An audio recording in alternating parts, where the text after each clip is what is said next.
Do you know what? I'm actually going to ask this one. I've asked quite a lot of WWF questions. I realise this, but man, I love the WWF, especially in that time because not that many people were watching, and it Yeah, sort of feels like it's mine in a sense. It's a bit of the hidden secret with so many yeah. talented guys. Anyway, the Christmas in Your House, 1995, one of your last appearances, you brought out Buddy Landell to the ring, and to go against Ahmed Johnson instead of you. Were you legitimately injured at this time?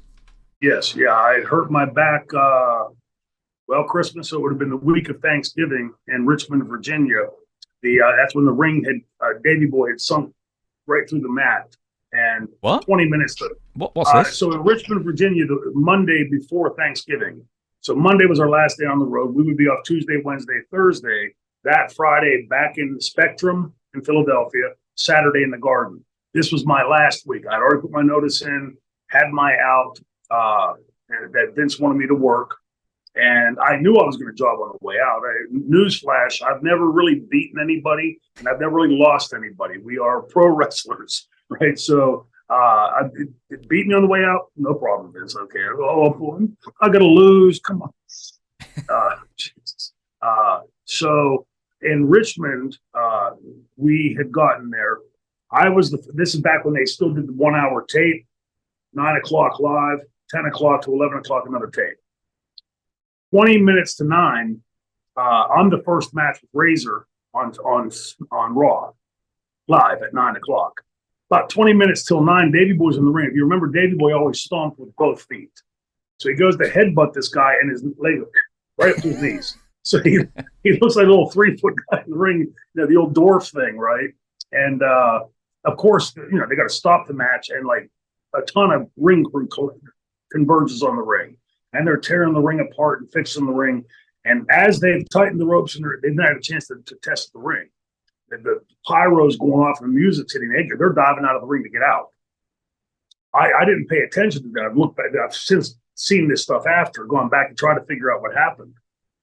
Razor, one of the things about Scott was that everything he did was the same, like very much like Flair. Skits in his matches, right? So, the whole woo and throw the toothpick in your face, the punch once, punch twice, block, third one, clothesline to the floor. There were all these skits, and you can do the match in your sleep. So we're doing the 3 punches off the ropes, block, hit, off the ropes, block, hit, third one, clothesline over. Well, in a regulation wrestling ring, when I do that, that's the top rope. In any regulation wrestling ring, that's the fulcrum point. So I go back and push the rope down to go over, but the rope is like this, no give. So I go to clear the rope, and I'm teetering. I'm trying to kick myself over, but I'm like sort of balanced on the rope. And again, I've seen this in hindsight. Scott pushes me. As I'm going upside down on the other side, I feel this felt like a kick in my back, right on the spine. I'm like, oh shit, I hit the floor. It hurt like hell, but I'm going to get up. My legs weren't paralyzed. But if I was telling my legs to do this, they were doing this. They weren't doing what I was telling them to do. So I'm like confused. I'm like, what the hell's wrong with me? The referee sticks his head through the rope. There's a black guy, as I remember. He said, get in the fucking ring. And I said, my fucking legs aren't working. And Scott, to his credit, came right out and said, let's screw it, stop the match. I knew that Vince thought if we stopped that match, I'm boo-boo facing for doing a job or trying to screw him somehow. And he could easily extend that. He was letting me out of the contract. I said, get me in that ring. Let's get this match on. And he argued for a second. And I won the argument. I knew we couldn't stop that match and me not get screwed. So he rolled me back in, and he wanted me to go to slam him. He would small package me. And I knew Vince had called the Razor's Edge.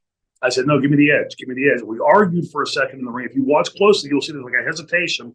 And he finally picks me up. Now, Scott could do it 2 ways. He could lay you down, like stretch it out and lay you down pretty gently, or spike you. When he did it to me, I thought he spiked me because it felt like I was going to shit my kidneys out. The pain was excruciating. And, looking back at it, he laid me down as gently as he could, gets his hand raised.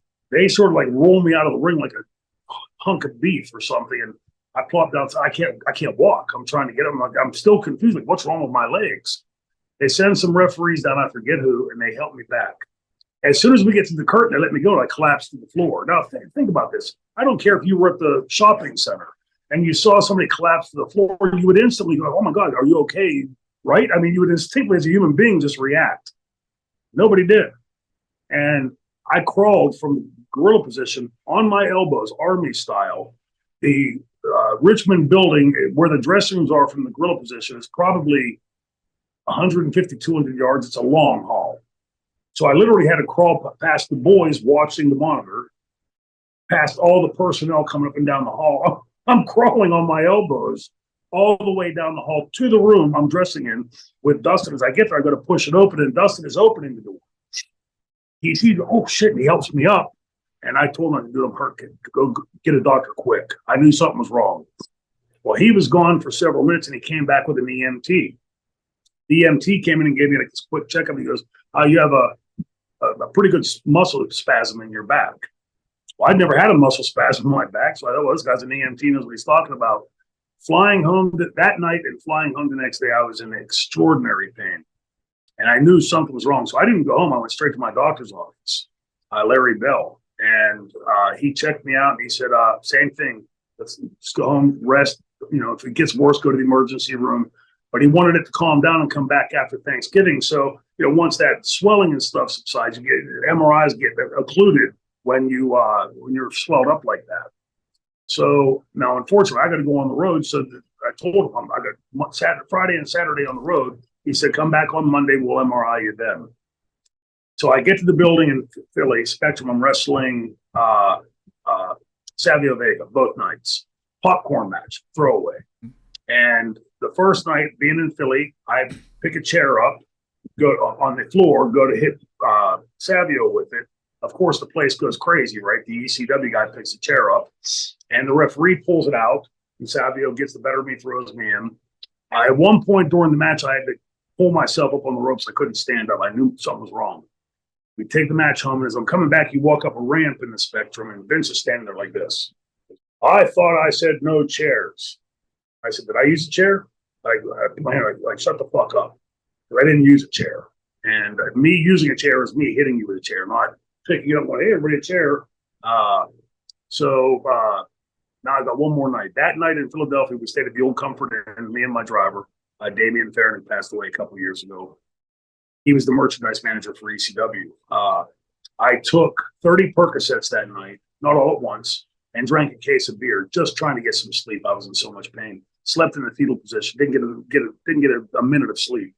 The next day, driving up the New Jersey Turnpike, pothole central, right, Democratic State, and it's like somebody got a knife in my back, turning it. And we finally get there. I'm thinking, this is my last match. Just get in here, do whatever I have to do, get the hell out of here, and be done. So we walk in. Damien comes up at the hallway in the garden. The elevator you get off is down at the far side of this V. There's a payphone right in the middle, and all the dressing rooms are over on this side and the gorilla position over there. Couch right by the elevator. So Damien sits there. He's not going to watch the show. And so I go to the dressing room, and I go to sit down. The commissioned doctor in New York is sitting in the middle with a couple chairs, giving somebody a physical. I grab the coat hook and I slide myself gently down. It was like a knife in my back. And as soon as my ass hits the bench, the doctor says, okay, you're next. Bret Hart was on the left side of the room, my left. Isaac Yankem, Glenn Jacobs on the right, just young, a kid at that time. So I walk over and I sit down in the doctor's chair. I wince. And he said, what's wrong? I told him all that I just told you. So he proceeds to give me like an actual real medical physical.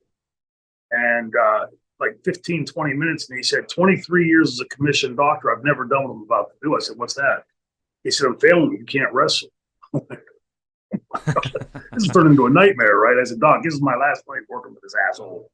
It's fake wrestling. What's the worst thing that can happen? His reply to me was, you could end up sexually dysfunctional in a wheelchair for the rest of your life, or both. I went, well, that's the magic phrase. I'm done. And so I walk over, and here comes Tony Gurria, who I do not like. The guy's an asshole. And he walks in, he's standing over. Remember, I can't stand. I'm sitting there in pain. He's standing over with his little grin on his face, like he's got me somehow. He goes, Dean, you don't want to wrestle for Vince tonight? Now, I had just come from ECW, where I'd proven for 7 years working with broken bones and 3 days after surgery and everything else, unlike a fluffer like him. And I said, unlike you, Tony, I said, I'm more than man enough to go to that ring. I said, you get that doctor to approve it, I'll show you how a real man does this. He looked at Brett, looked at Isaac, and he went, and I feel my fuse starting to go. I don't know if you knew this about me. I used to have a pretty good temper, still do, but I sort of keep it hidden now and then. And I can feel my fuse burning, and I know it's going to happen. They pushed me too far, I'm going to blow. So I hear a few minutes later, get Dean Douglas in my office right this minute. That was it. I was done. I thought there was one man that could yell at me like that. His name was George Martin, and he was in a grave since 1993. I pulled myself up, and I thought, I'm knocking this fuck out. Kevin Kelly's always been like a huge inspiration to me, right, when he pulled beating Vince's ass. So I walk in, and literally, Blackjack Mulligan, or not Mulligan, Blackjack Lanza, Rene Goulet, Strongbow, Jim Ross, JJ. There's a room full of people, right? So I can't obviously knock the guy out. The doctor was this tiny guy. His hands, when I shook his hand, I felt like Andre, like this. And the face looked familiar to me, and I couldn't figure out. I just figured commissioned doctor. I've probably seen him here before. So he walks in. Now Vince is standing. I'm standing looking. Here's Vince on my right. The doctor. Now Vince is a big guy, like 6'3". He's looking down at this doctor, but he's like lording over him like this, looking right down at him. And he says to the doctor, so what seems to be the problem? The doctor starts giving him his medical explanation. This young man presents with asymmetrical. Stop. This is his words. I'm a dumb fuck that doesn't understand medicalese.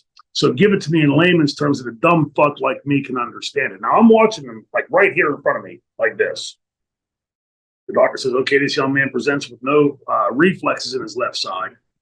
And the only thing that would cause that is a ruptured disc or a broken back or both. Barring a CAT scan or an MRI, I can't in good conscience approve him to go to the ring. And Vince asks the same thing. He said, what's the worst thing that can happen? He said, this young man could end up in a wheelchair for the rest of his life. I'm looking at Vince. He didn't even blink when this guy said that. So he turns to me now and he comes up. Our chests were touching. That's how close we were, like this. And he goes, Dean, you agree with that diagnosis? Now, remember, I would have knocked this guy out. So I went like this to get him out of my vision so I didn't have to see that fucking face in front of me. I put my hand on his chest and I pushed him away. I said, I'm not qualified to agree or disagree with that diagnosis. And Vince did this little hissy fit dance. Like he looked like this and turned in the corner circle. And he walked intentionally towards me and shoulder thumped me, like tackling me. And it twisted me. The doctor had to grab me. But when he did, it turned me. So now I'm looking at him walking out into the hallway. He stops in the hallway, walks back in, and this is what he says to the doctor. Remember, Savvy and I have a popcorn match. It's a throwaway. Come on back from getting your popcorn and hot dogs. The matches are back on. And my last match here. And this doctor, who I would later find out was a world-renowned neurosurgeon named Dr. Richard Byrer. The reason I knew him was he had a show on A&E at the time that I was always watching, wanting to be a doctor. And he walks back in and he tells the doctor, give yourself a pat on the back, Doc, because you just fucked 25,000 of your fellow New Yorkers out of the most important match on the card. Now, I know the doctor didn't get it, but I got it. And he walks out. A few minutes later, Arnold Skolin comes up and says, hey, Vince wanted me to give you a verbatim message, and he's trying to remember it in pieces. He goes, Vince told me to, these are Vince's words, get your fucking bag, get the fuck out of the garden.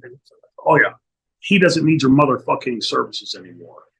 Went, okay. And I went to walk away and he grabbed me, like touched my elbow. And he went like this to make sure nobody could hear me, leaned in. And he went, you ask me, kids are doing the right thing. Take care of your back. So I nudged him with my elbow. And I said, I always knew there was a reason I respect you, Arnie, but I'm curious, why'd you whisper that? Right. So now we go, my friend Damien is waiting on the couch. So we go down, get my bag. I walk in. As the elevator doors close, remember the hallway like this, they're all the way over here. Vince's office is way down by the grill position. The door is closing, and I hear Vince yelling down the hall, Dean, Dean, Dean. And the elevator gets right here. He sticks his fingers in, and the door opens back up. I'm like, son of a bitch, I was that close. Door opens back up, and he goes, Dean, where are you going? you're advertised now. You got to make an appearance. And I said, I did the same thing. I said, I was told to get my fucking bag, get the fuck out of the arena. I looked around and went, you don't need my motherfucking services anymore. And he went, who said I said that? I didn't say that. He said, you're out of here. He goes, why don't you do one of those suit promos you're supposedly so famous for? I looked at him and I went, okay. I could feel the horns coming and the tail growing, right? So I walk out. I gave my T-shirt to Baby Earl, put the robe on, and I go to the ring. And now I'm going to shove this up Vince's ass. You know, the director you can't see is always right at the stage left ring post. And of course, I was not allowed to cut the fucking music there, right? So I go and cut the fucking music, and the guys want to shake me up. So I said, the Dean has some good news, and I've got some bad news. I said, I'll give you the bad news first. You 25,000 New Yorkers that spent your hard-earned dollars to come here tonight to see professional wrestling just got fucked because the only real wrestler on the card isn't performing. I said, but that's the good news. The good news is Vince McMahon and his cronies against world-renowned neurosurgeon Dr. Richard Byers' advice that I could have a wheelchair for the rest of my life. And I pause, and I look in the camera and I said, I told him he could kiss my fucking ass and throw the microphone down. Now, gently, gingerly get out of the ring and go back. I'm in no shape to fight at this point. But I expect coming through that curtain, someone's going to come at me, right? So I'm ready to throw and block the best I can. And I come through. To this day, I have no idea where they went. There were no human beings in the dressing room area. Gone. Nobody in the office, nobody in the hallway, gorilla position, dressing room. So I walked down, and my buddy Damien sitting on the couch going, you asshole, why'd you do that? And I said to leave now, but never work for him again, and I never have. And I've told Vince through Tommy and other people, tell Vince, no heat. I appreciate him keeping me in mind, but not working for him anymore. And I haven't. I've lived up to that. There's no reason to ever be put in that position in our business. So you go later and you think of things like my friend Owen falling 9 stories to his death and so many other things, Mick's ear getting ripped off and things like that. That kind of stuff to me should never, ever in a million years happen in professional wrestling. And that was my attempt then in 95 to try to stop the insanity like that. We're human beings. I got the rest of my life. I got a family I got to feed. I really can't be in a wheelchair for the rest of my life. And sorry, if that makes me a prick, I guess I'm a prick. What I should have done in hindsight, again, the old Steamboat thing, right? I should have gone to the ring and locked up and went, oh my God, I'm hurt. And, but again, like the temper just got the better of me at that point. When Vince walked past you and shoulder barged you, you should have fallen down, shit your pants, and sued him for $5 million. Yeah, well, whatever in that room said, I never saw Vince anywhere near him. Yeah. It's, all the cronies back there. But, just a bizarre place. And when I got into wrestling, again, as an educated guy and a guy that planned on working in Harrisburg or Washington, D.C., I probably would have seen worse in those fields. But I could not imagine somebody being so callous to another human being. You just had surgery. I could never see myself going, sorry, James, we need you to work this popcorn match where you might end up crippled for the rest of your life. But hey, it's just wrestling. Give us the best job you can out there. It's callous. It's unprofessional.